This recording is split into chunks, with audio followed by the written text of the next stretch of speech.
ये कहानी है सुभाष चंद्र बोस के जीवन के उस हिस्सा की जिसके बारे में आमतौर पर डॉक्यूमेंट्रीज गहराई से बात नहीं करती। हिस्ट्री के पन्नों में कुछ कहानियां लिखी जाती हैं और कुछ कहानियां जानबूझकर अधूरी छोड़ दी जाती हैं। सुभाष चंद्र बोस की कहानी भी कुछ ऐसी ही है, जहां सच और राज के बीच की रेखा आज तक धुंधली बनी हुई है। अक्सर हम उन्हें आज़ाद हिंद फौज के नेता के रूप में जानते हैं, लेकिन उनकी जिंदगी का एक ऐसा पहलू भी था जो सिर्फ बैटलफील्ड तक सीमित नहीं था, बल्कि इंटेलिजेंस वॉरफेयर और साइकोलॉजिकल स्ट्रैटेजी तक फैला हुआ था।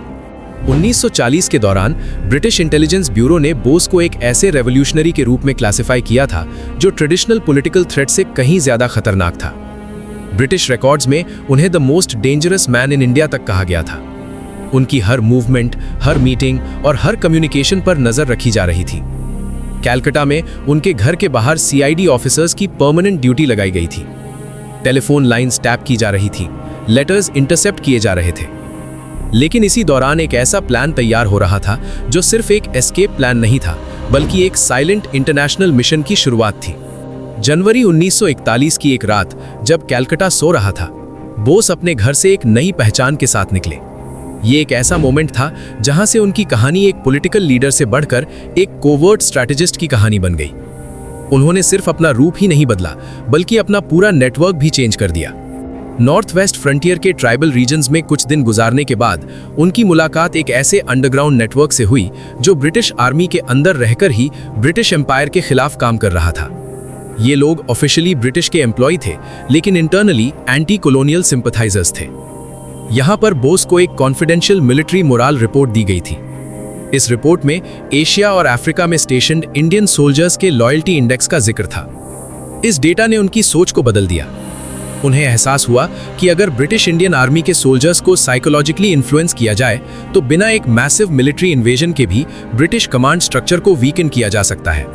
जर्मनी पहुंचने के बाद उन्होंने सिर्फ डिप्लोमैटिक सपोर्ट नहीं मांगा, उन्होंने इंटेलिजेंस कम्युनिकेशन सिस्टम्स का भी स्टडी किया। बर्लिन में फ्री इंडिया सेंटर के अंदर एक स्मॉल कोडेड ट्रांसमिशन यूनिट बनाया गया था। ये यूनिट पब्लिक स्पीचेस के अंदर हिडन सिग्नल्स एम्बेड करने के लिए डिजाइन किया गया था। आजाद हिंद रेडियो पर दिए गए स्पीचेस के बीच कुछ फ्रेजेस ऐसे होते थे जो आम लोगों के लिए मोटिवेशनल स्लोगन्स लगते थे, लेकिन एक ट्रेन्ड लिसनर के लिए वो ऑपरेशनल सिग्नल्स हो सकते थे। ये सिग्नल्स साउथ ईस्ट एशिया में स्टेशन्ड आईएनए सिंपैथाइजर्स तक रीच करने के लिए यूज किए जाते थे। 1943 में जब बोस जापान गए और आईएनए की कमान संभाली, तब उन्होंने एक ड्यूअल स्ट्रैटेजी अडॉप्ट की। एक साइड पर मिलिट्री एडवांसमेंट था और दूसरी तरफ साइकोलॉजिकल रिबेलियन का प्लान। आईएनए सोल्जर्स को सिर्फ लड़ने के लिए नहीं, बल्कि ब्रिटिश इंडियन आर्मी के सोल्जर्स के साथ कोवर्ट कॉन्टैक्ट एस्टैब्लिश करने के लिए भी ट्रेन किया जा रहा था। बर्मा फ्रंट पर कुछ ऐसे इंसिडेंट्स रिपोर्ट हुए जहां इंडियन सोल्जर्स ने डायरेक्ट ब्रिटिश ऑर्डर्स को डिले किया, कुछ ने सरेंडर किया और कुछ रिपोर्टेडली आईएनए के कांटेक्ट में आए। ब्रिटिश इंटरनल रिपोर्ट्स में इसे लॉयल्टी फ्लक्चुएशन कहा गया था। फिर आता है 18 अगस्त 1945 का दिन।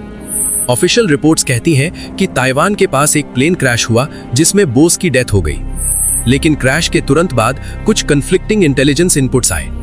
कुछ अकाउंट्स में मेंशन है कि एक सीवियरली इंजर्ड पैसेंजर को क्रैश साइट से सीक्रेटली इवैक्यूएट किया गया था। उस पैसेंजर की आइडेंटिटी कभी ऑफिशियली कंफर्म नहीं हुई। क्या वो बोस थे? क्या वो एक प्लान्ड डिसअपीयरेंस था, या ये एक डिसइंफॉर्मेशन ऑपरेशन का हिस्सा था? गवर्नमेंट कमीशंस बने, रिपोर्ट्स पब्लिश हुई, लेकिन फाइनल कंक्लूजन आज तक डिबेट का विषय बना हुआ है। सुभाष चंद्र बोस की कहानी सिर्फ एक फ्रीडम स्ट्रगल की कहानी नहीं है। ये एक ऐसे विजनरी की कहानी है जिन्होंने समझा था कि वॉर सिर्फ गन्स से नहीं, माइंड से भी जीती जाती है। और शायद इसीलिए उनकी कहानी का एक हिस्सा आज भी इतिहास के सबसे गहरे राज में छुपा हुआ है।